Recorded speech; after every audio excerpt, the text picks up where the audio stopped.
Good morning, students. In the previous class, we have discussed up to total frequency. Now, the next terminologies we are going to discuss today in today's class. So, we have seen that total frequency, the sum of all the frequencies, and when we add all the frequencies of different classes, we get the total frequencies. Now, next one is telebars or telemarks. In order to facilitate counting of number of times an observation appears in the frequency distribution, a tall bar or vertical bar is marked against that item. Now telebars जो कि आपको एक line के द्वारा represent किया है इस तरह से, इसको हम लोग बोलते हैं टेलीबार्स। ये आपको एक टॉल बार होता है, यानी लंबा जो है एक लाइनिंग होता है, या फिर एक वर्टिकल जो है आपको एक लाइन होता है। और ये आपको क्यों यूज किया जाता है, तो आपको नंबर ऑफ टाइम्स, कोई भी वैल्यू कितना बार अपेयर हुआ है उसको काउंट करने के लिए इसको जो है आपको यूज किया जाता है। इसको हम जो है एग्जांपल के द्वारा आपको आगे दिखाएंगे एक टेबल के द्वारा कि किस तरह से इसको जो है यूज किया जाता है एंड टेलीबार को जो है कब यूज किया जाता है। Next one is class. It is a decided group of magnitude in which items are placed. इसे बोला जा रहा है कि it is decided group of magnitude in which items are placed. Now class आपको एक ग्रुप बनाता है और ये ग्रुप बताता है कि आपको कौन सा आइटम जो है किस ग्रुप में आपको एग्जिस्ट कर रहा है। ठीक है, जैसे आपको एक ग्रुप बना दी हम आपको कि जितना भी स्टूडेंट्स है उसमें से कितना का 20 to 30 के बीच में मार्क्स आ रहा है। तो ये 20 to 30 जो मार्क्स का जो आपको जो ग्रुप बना दी, ये आपको एक क्लास हो गया। और ये क्लास में वही स्टूडेंट्स रहेंगे जिसका मार्क्स 20 और 30 के बीच में रहेगा। ठीक है, इसको हम लोग बोलते हैं क्लास। तो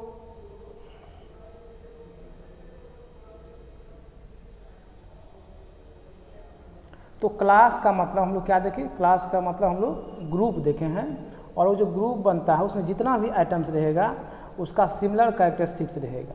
ठीक है, चूँकि जैसे आपको अभी हम एग्जांपल बताया, हम जैसे 20 से 30 मार्क्स का एक क्लास का ग्रुप बनाया है, तो उसमें जितना भी स्टूडेंट्स रहेगा वो सभी का आपको मार्क्स इसी क्लास के अंदर में रहेगा, इसी ग्रुप के अंदर का रहेगा, यानी कि 20-30 के बीच में रहेगा।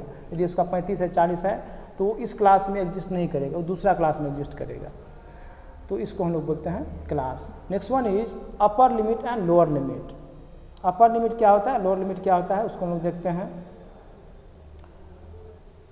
The lowest and the highest magnitudes which form the boundaries of a class are known as the upper and lower limits respectively.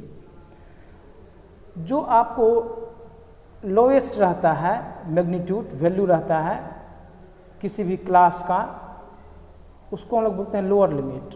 और जो आपको हाईएस्ट मैग्नीट्यूड से रहता है, हाईएस्ट वैल्यू जो रहता है, हाईएस्ट लिमिट जो रहता है, उसको हम लोग बोलते हैं अपर लिमिट। तो इसको हम एग्जांपल के द्वारा आपको हम समझाने की यहाँ कोशिश करेंगे। मान लीजिए सपोज कि एक क्लास है जिसका आपको रेंज है 10 से 20, दूसरा है 20 to 30। ये दो क्लास है, दो ग्रुप बनाए हैं। एक ग्रुप बनाया है जिसमें स्टूडेंट्स का मार्क्स 10 से 20 के बीच में है, दूसरा बनाया जिसमें 20 से 30 के बीच में है।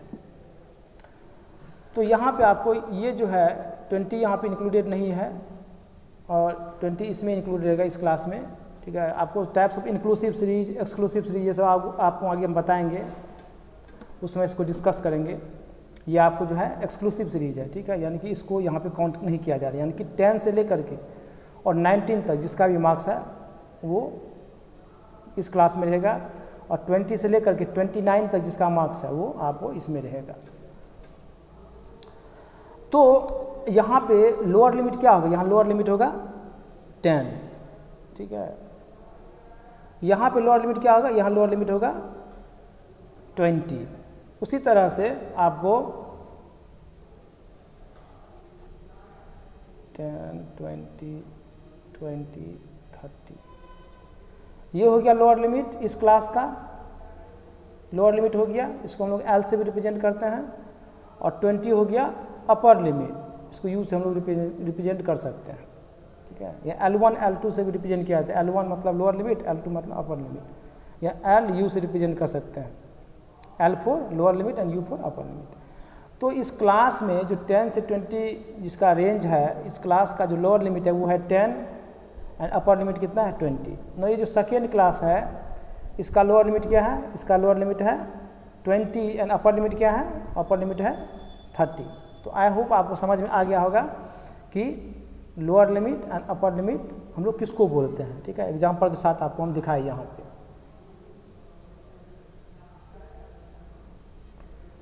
ना उसके बाद जो है class interval, the magnitude spread between the lower and upper class limits is called class interval. Class interval का मतलब क्या बोल रहा है यहाँ पे कि the magnitude spread between the lower and upper class limits is called the class interval. No lower limit and upper limit का जो डिफरेंस होगा उसको हम लोग बोलते हैं क्लास इंटरवल, यानी कि क्लास के बीच में क्या इंटरवल है, क्या गैप है, उसको हम लोग बोलते हैं क्लास इंटरवल। जैसे पिछला, तो इसका फॉर्मूला क्या है क्लास इंटरवल का, अपर लिमिट माइनस लोअर लिमिट। जैसे पिछला आपको एक एग्जांपल हम दिखाए थे आपको इससे पीछे वाले स्लाइड में, जिसमें क्लास था आपको 10 से 20, ठीक है, 20 से 30। तो इस क्लास का इंटरवल क्या है, क्लास इंटरवल क्या है, क्लास इंटरवल इसका 10 होगा। क्यों, क्योंकि अपर लिमिट है 20, तो 20 माइनस लोअर लिमिट है 10, तो 10, 20 माइनस 10 इक्वल टू 10 होगा, ठीक है। क्योंकि 10 में जब हम 10 जोड़ते हैं तो 20 हो जाता है, यानी कि 10 और 20 के बीच में क्या डिफरेंस है, 10 का है, तो 10 हो गया क्लास इंटरवल। उसी तरह से यदि आपको सपोज कि 5 से 10 है, फिर 10 से 15 है, तो ये 10 एंड 15 का क्लास इंटरवल आप कैसे निकालेंगे, 15 minus 10 upper limit minus lower limit equal to हो जाएगा 5 हो गया क्लास इंटरवल। नेक्स्ट वन है आपको मिड वैल्यू। तो मिड वैल्यू का जो फार्मूला है वो है अपर limit plus lower limit divide by 2। तो अपर लिमिट का जो वैल्यू है वो प्लस में लोअर लिमिट का वैल्यू जो है उसको आप जो है ऐड कर दीजिए और फिर उसको 2 से डिवाइड कर दीजिए, तो वो हो जाएगा आपको mid value, upper limit plus lower limit divide by 2। तो जैसे 10, 20 है, 20, 30 है, ये सब यहाँ पे है। तो इसका आप कैसे निकालेंगे मिड वैल्यू, इस क्लास का मिड वैल्यू कैसे निकालेंगे आप, तो इस क्लास का मिड वैल्यू आप निकाल सकते हैं लोअर लिमिट जो कि 10 है प्लस अपर लिमिट जो कि 20 है and divide by 2 equal to क्या हो जाएगा 30 डिवाइड बाय 2 इक्वल टू 15। तो मिड वैल्यू हो गया 15। इस क्लास का जिसका लोअर लिमिट 10 है अपर लिमिट 20 है उसका मिड वैल्यू हो जाएगा 15। तो इसी तरह से हम लोग जो है निकाल सकते हैं mid value. So mid value equal to upper limit plus lower limit divide by 2। ना ये सभी कॉन्सेप्ट को आपको जानना ज़रूरी है क्योंकि इसका हम लोग यूज करने वाले हैं आगे। मिड वैल्यू का आपको यूज होगा जब हम लोग सेंट्रल टेंडेंसी पढ़ेंगे, जब हम लोग अरिथमेटिक मीन निकालेंगे उस समय हम लोग इसका यूज करेंगे। इसीलिए मिड वैल्यू को जानना जरूरी है। अपर लिमिट क्या होता है, लोअर लिमिट क्या होता है, क्लास इंटरवल क्या होता है, ये सब आपको जानना जरूरी है। ना उसके बाद हो गया स्टैटिस्टिकल सीरीज क्या होता है, the arrangement of classified data in some logical order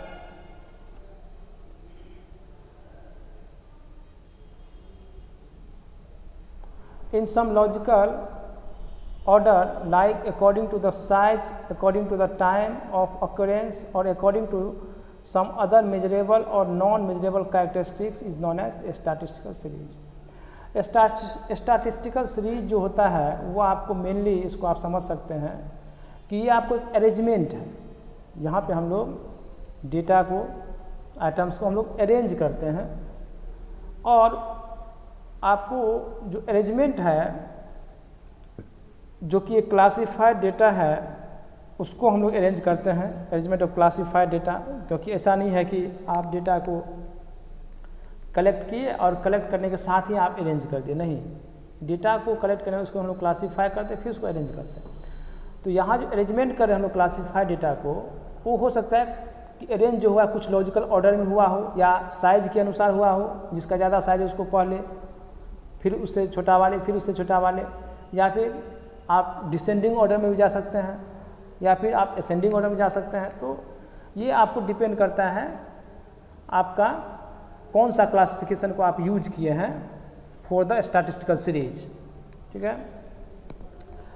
तो इसको हम लोग बोलते हैं आपको statistical series, arrangement of classified data in some logical order, may be based on time, okay, और according to some other measurable और नॉन मेजरेबल कैरेक्टरिस्टिक्स।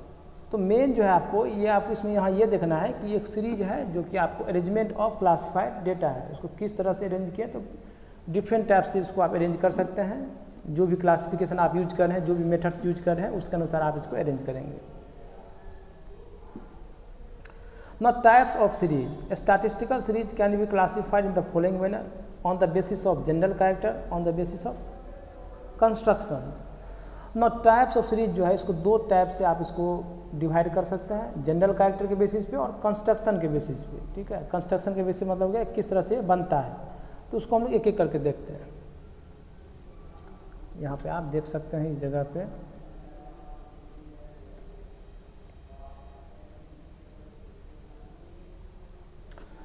यहाँ स्टैटिस्टिकल सीरीज है आपको on the basis of general character, on the basis of construction, ठीक है। On the basis of general character में आपको पहला आएगा टाइम सीरीज, ठीक है। टाइम सीरीज में जो आपको सीरीज जो बनता है वो टाइम के बेसिस पे बनता है, जिसको हम लोग क्रोनोलॉजिकल क्लासिफिकेशन भी बोलते हैं। क्रोनोलॉजिकल क्लासिफिकेशन में जो क्लासिफिकेशन होता था वो टाइम के बेसिस पे होता था। तो उस क्लासिफाइड डेटा को, जो क्रोनोलॉजिकल क्लासिफिकेशन से जो डेटा को क्लासिफाई किया गया है, उसको जब उस डेटा को जब आप अरेंज करते हैं, सीरीज बनाते हैं, तो उसको हम लोग बोलते हैं टाइम सीरीज।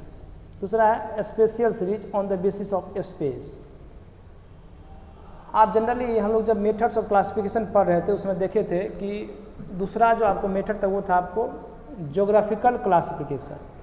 पहला क्रोनोलॉजिकल था, दूसरा था geographical classification, classification based on geography, location.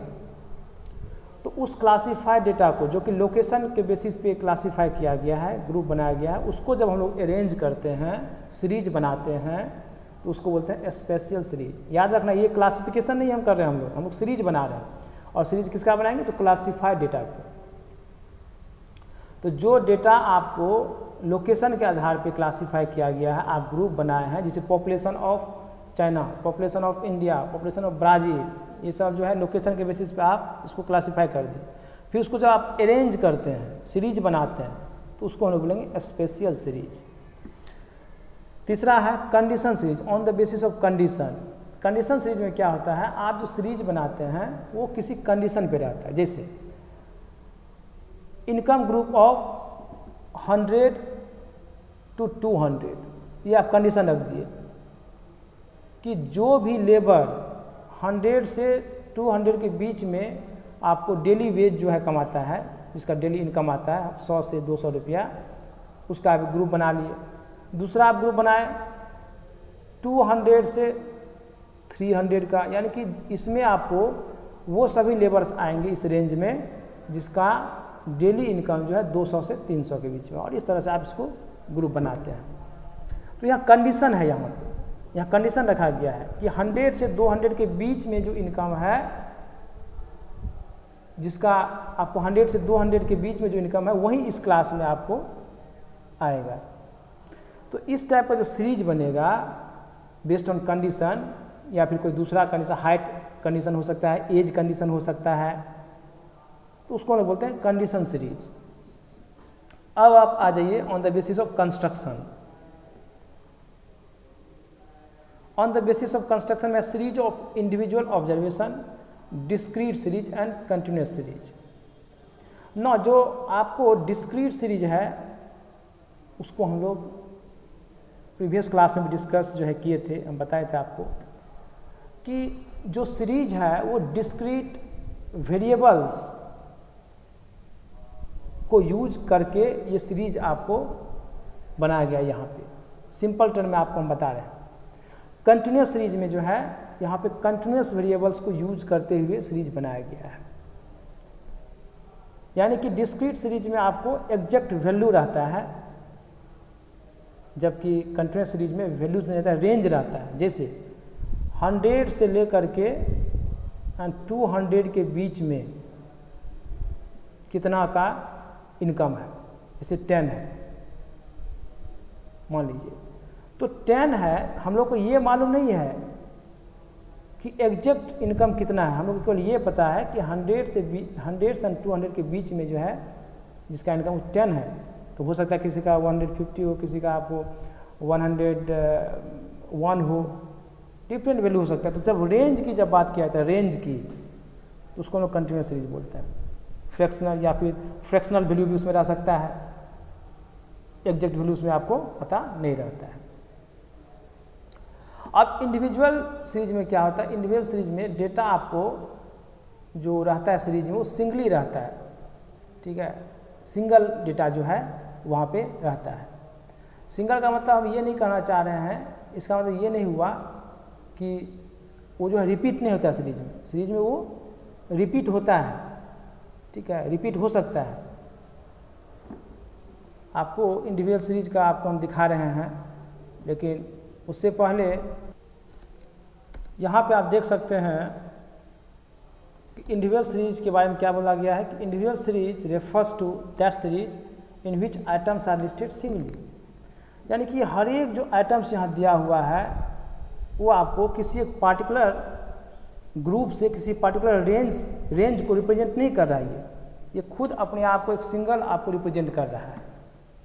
और जब ये सीरीज में आपको प्रेजेंट किया जा रहा है, ये आपको क्लासिफिकेशन है, ये आपको सीरीज है, और जब ये सीरीज में आपको आएगा तो यहाँ पे आपको फ्रीक्वेंसी दिया हुआ नहीं रहेगा। याद रखना है कि इंडिविजुअल सीरीज में फ्रीक्वेंसी दिया हुआ नहीं रहेगा, लेकिन आइटम यहाँ रिपीट हो सकता है। यहाँ 10 है तो 10 फिर आपको रह सकता है, लेकिन ये सब इंडिविजुअल आपको है, ये 10 अलग है, ये 10 आपको अलग है। सब अपने आप को किसी पार्टिकुलर रेंज को रिप्रेजेंट नहीं कर, किसी पार्टिकुलर क्लास को रिप्रेजेंट नहीं कर रहा है। डेटा जो है आपको इंडिविजुअली, आइटम जो इंडिविजुअली आपको प्लेस रहता है सीरीज में, इसको बोलते हैं इंडिविजुअल सीरीज। यहाँ पे फ्रीक्वेंसी नहीं रहता है, इंडिविजुअल सीरीज में फ्रीक्वेंसी नहीं रहता है, ठीक है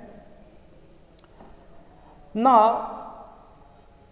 यहाँ पे जो अभी सीरीज हम बताए हैं आपको, टाइम सीरीज या फिर spatial series, condition series, discrete, continuous, ये सब यहाँ पे एक्सप्लेन हम किए हैं।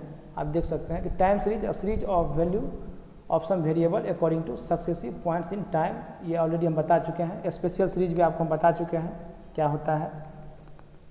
कंडीशन सीरीज भी बता चुके हैं। यहाँ पे ये कंडीशन सीरीज का आपको एग्जाम्पल है, देख सकते हैं। यहाँ कंडीशन है कि 500 से 999 के बीच में आपको कितना का है, 1000 से 1499 के बीच में कितना वर्कर्स का इनकम है, इसको प्लेस किया। ये सब कंडीशन ये बता रहे हैं, ठीक है ना। इंडिविजुअल सीरीज हम लोग देखें ना। डिस्क्रीट सीरीज में यहाँ पे क्या लिखा है कि any series represented by discrete variable showing finite और एग्जैक्ट वैल्यू, यही चीज़ आपको हम जो है आपको बताएं। डिस्क्रीट सीरीज में आपको फ्रीक्वेंसी एरे रहता है, इंडिविजुअल सीरीज में फ्रीक्वेंसी नहीं रहता है, और आपको डिस्क्रीट सीरीज में फ्रीक्वेंसी एरे रहता है।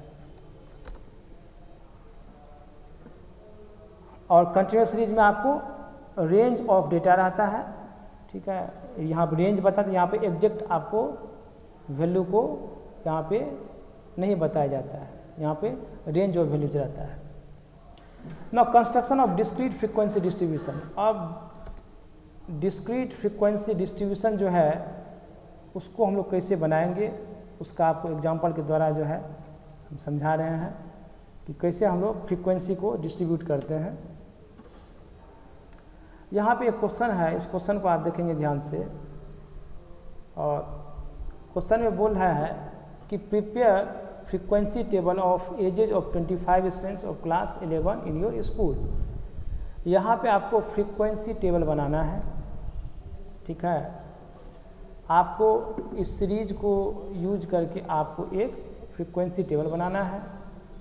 So prepare frequency table of edges of 25 students of class 11 in your school. यहाँ आप देख सकते हैं आपको आइटम्स है, डिफरेंट आइटम्स 15, 16, 16, 17, 18, 18, 17 सभी आइटम्स जो है यहाँ पे प्लेस किया है। बहुत सारा इसमें जो है आपको रिपीट भी है, ठीक है, रिपीट भी किया। जैसे 16 देखिए बहुत बड़ा आया है, 17 भी बहुत बड़ा आया है। तो इसको कैसे हम लोग बनाएंगे, तो आपको स्टेप बाय स्टेप हम बता रहे हैं। सबसे पहले आप क्या करेंगे, आप 3 कॉलम्स बनाएंगे। 3 कॉलम्स बनाएंगे एक टेबल में, और पहला का जो हेडिंग होगा एज होगा, दूसरा का हेडिंग टेली बार्स, और तीसरा का नंबर ऑफ स्टूडेंट्स, ठीक है। किस एज से कितना स्टूडेंट्स बिलोंग कर रहा है इस सीरीज में, उसको हम लोग 3rd कॉलम में लिखेंगे। और जो फर्स्ट कॉलम जो एज है, फर्स्ट कॉलम एज जो है उसमें आप डिफरेंट एज को लिखेंगे। यहाँ पे रेंज नहीं लिखना है, इस चीज़ को याद रखना है। यहाँ पे आपको एग्जैक्ट वैल्यू लिखना है, जैसे 15, 16, 17, 18, 19, या तो आप असेंडिंग ऑर्डर में लिखिए या फिर आप डिसेंडिंग ऑर्डर में लिखिए। तो पहले आप देख लीजिए कि यहाँ पे कौन कौन सा आपको आइटम्स है, कौन कौन सा यूनिक वैल्यूज़ है। तो पहला यहाँ पे है 15, ठीक है। उसके बाद आप देखिए यहाँ पे 16 है, 17 भी है, 18 भी है, 19 है क्या, हाँ 19 भी है, और इसमें कुछ नहीं है। 15, 16, 17, 18, 19 ये सब आपको यहाँ पे दिया हुआ है। बाकी रिपीट हुआ है, यही जो है आपको 5 वैल्यूज जो है आपको रिपीट हुआ है। तो जो फर्स्ट कॉलम है उसमें यही 5 वैल्यूज़ को लिखना है, 15, 16, 17, 18 एंड 19। फर्स्ट कॉलम में हम लोग ये 5 वैल्यूज़ को लिखें। उसके बाद आपको काउंट करना है कि 15 जो है इस सीरीज में कितना बार रिपीट हुआ है, कितना बार आया है। तो आप यहाँ पे काउंट कर सकते हैं 15 को, 1, फिर 2, 3, 4, 5, 6,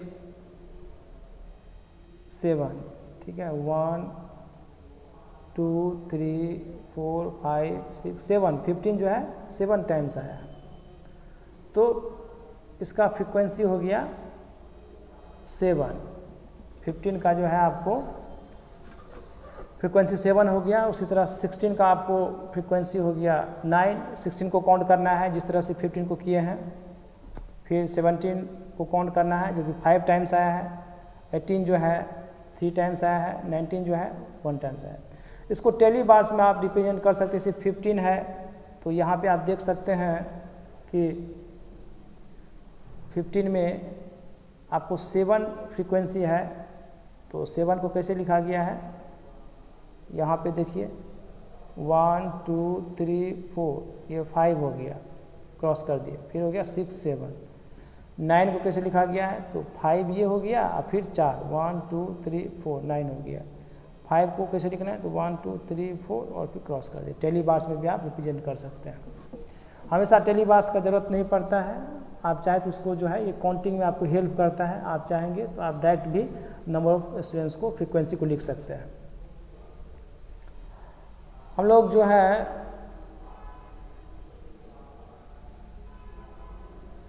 नेक्स्ट सीरीज को, जो बाकी जो सीरीज है उसको हम लोग frequency distribution of next series जो है, जैसे डिस्क्रीट सीरीज हो गया या फिर आपको कंटिन्यूस सीरीज है, उसको हम लोग नेक्स्ट क्लास में डिस्कस करेंगे। और जो इसमें बचा हुआ है इस चैप्टर में,